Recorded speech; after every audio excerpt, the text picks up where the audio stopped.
Okay, so I'm flying into Sandiego. It's about 5:30 in the morning right now.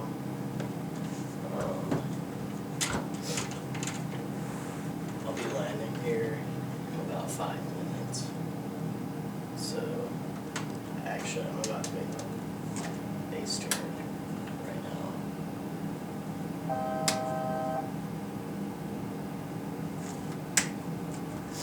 Alright, I'm making my turn right here. You can see my heading button moving. I found some software called, it's an alternate driver for the SATEC panel, so I can actually adjust my bugs for now with the SATEC radio. And it's got a knob, so it's quicker than using this keypad. I still use the keypad to engage it and everything. But let me go ahead and disengage the auto throttle. Give my putting down flaps 5.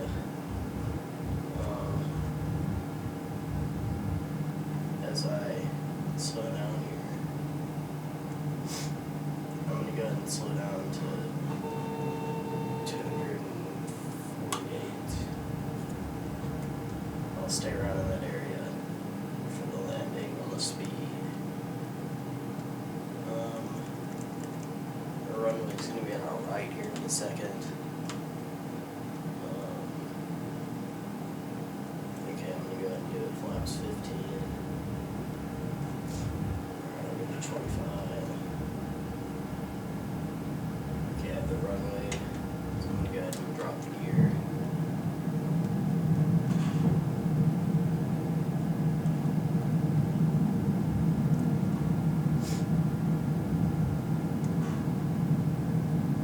Okay, the gear is down and locked. I've got flaps 30 selected. I'm going to go ahead and put, actually I'm going to leave it at flaps 30 for now.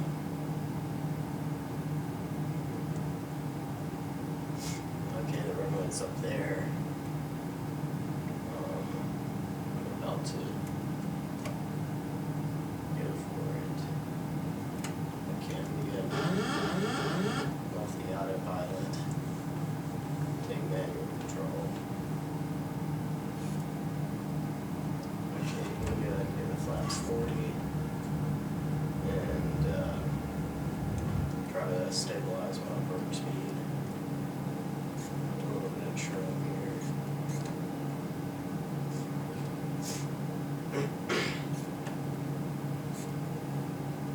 And I'm going to trim to get about a 800 feet per minute descent, and that should keep me on the glide slope. If it doesn't, I can just adjust here and there to stay on the glide slope. Landing on runway 27 at Sandiego. I'm just doing a VFR landing. I think there's only a localizer here anyway. Okay, so I'm going to go ahead and put my engine starts to continuous. Before landing, check this. Is flaps down, gear down. You can go ahead and arm the spoilers. Stabilized on the descent here. I'm a little high today on the glide slope.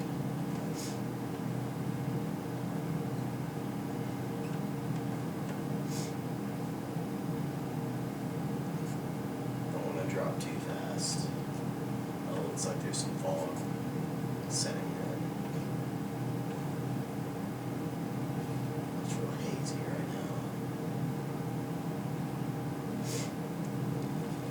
now. Like I said, I got up real early and decided to fly. And then I'm going to go to school here in an hour and a half. My school starts really early.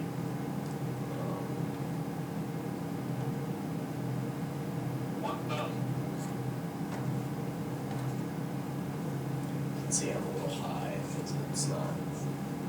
I need to get 2 grades and 2 flights, but it's off for or white right now. So looks like I'm just right above it though. I'm still gonna make the touchdowns off.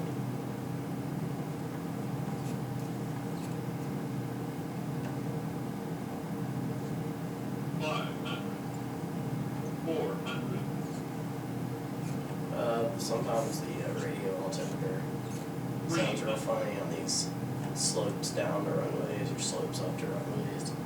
There's an airport where the runway's kind of on a plateau, and right on short final you go past a hill and it just counts down real fast, and you're like, oh my god, what the heck? It's real weird. 200. It's actually measuring your distance above the ground, and it sees it coming up on you and thinks you're going down real fast. Approaching minimums. Okay, so I'm going to idle the engines. 20, 10. Minimums. Alright, reverser's on. We'll roll out. 80 knots. 70. 60, I usually turn them off. I'll flaps up now. And I'm gonna taxi to the gate now and shut down, and you can sit and watch if you want. Taxis are on, I can turn my strobes off. I can go ahead and start the ABU, so I'm not waiting for it to warm up the gate. Usually do that. I usually confirm my stabilizer trims in the green band.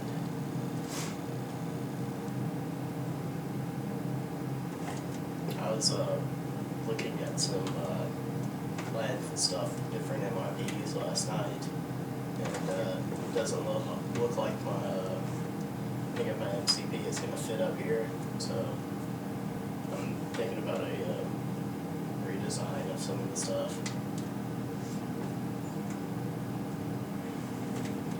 I don't know.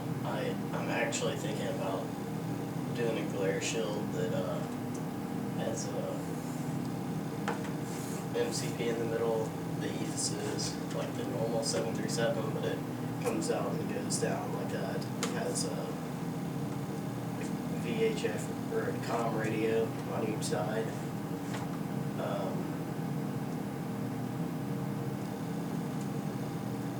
I don't know. I'm still thinking about that. Like I said, if I did that, I would I'd take these center pieces out that are behind here, so I can use 2 LCDs right here, and add another LCD there, so I can actually have the full-sized PDF and ND. But I'm just thinking about that right now. That won't be for another few months. But I'm gonna go ahead and take power from the APU and turn our engine generators off. I can, down here I've got my packs and bleed. I can go ahead and hit an APU bleed. I'm gonna cut the engines.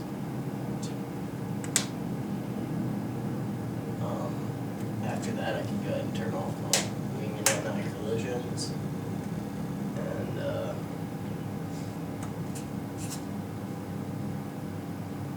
that's a landing and shut down. Now if I want to get rid of my AC power, I don't really know how to work the ground power, and I don't have any switches to right now, so I just don't use ground power. But to drop my AC power, I can go ahead and turn off my packs.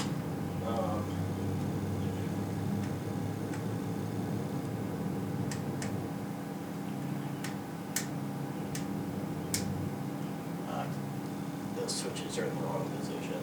I can go ahead and turn off my packs and bleeds to off. I can go ahead and turn the APU generators off and kill the APU. And now I don't have any AC power. And if I had my co-pilot gauges, they would go dark right now because they run off a, I think a AC to DC transfer or something from the AC buses.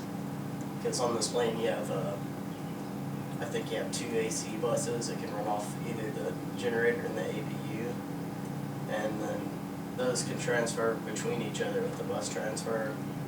but then you still have some DC to AC for some of the main flight instruments and essential stuff. I'm really not sure about the fuel pumps. If anybody wants to comment on that, I don't know if the fuel pumps can run off battery or not. I know there's a bypass valve where if all the fuel pumps are off, the engines can still pull fuel by the engine-driven fuel pump. But I'd like to know that.